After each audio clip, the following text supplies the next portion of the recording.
हमारी जिंदगी के बारे में सोचो, हमारी सेफ्टी के बारे में सोचो। ड्यूकॉम का जवाब ये है, आप अपने गांव में बैठो, अपने उधरी गांव वालों के साथ काम करो, उधरी मारो।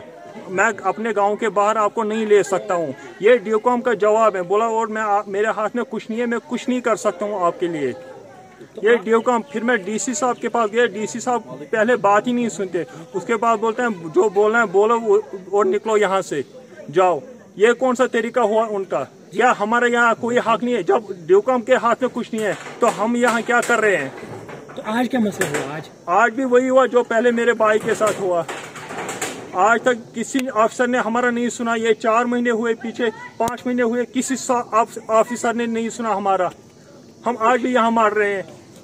तो ये जो भाई थे, ये क्या घर ये जो कातिल हुआ, इस कातिल का जिम्मेवार खाली ड्यूकॉम और डीसी है, बस। तो ये क्या घर में थे? घर में थे कि बाग में थे? घर में थे, बाग में थे। क्या हमें घर से बाहर नहीं निकलना है? हमें मजदूरी नहीं करना है? हमें अपने बच्चों को नहीं पालना है? हमें पेट अपने लिए खाना नहीं कमाना है?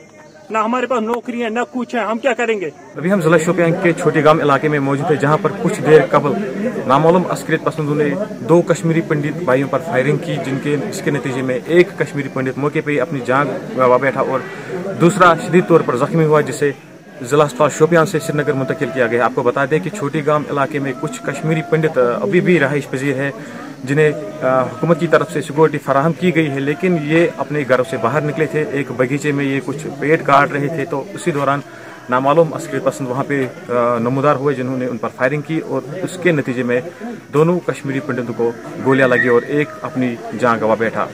फिलहाल इलाके को फौजी एहलकारों ने मुहासरे में लेकर घर घर तलाशी कार्रवाइयाँ शुरू कर दी है। और यहाँ पे भी आप देख सकते हैं मेरे पीछे, ये उस कश्मीरी पंडित का मकान है। यहाँ पे अभी लोग रो रहे हैं, जो इनके हमसाया है वो भी पहुँच रहे हैं और इनसे तहज़्ज़ुब का इज़हार कर रहे हैं।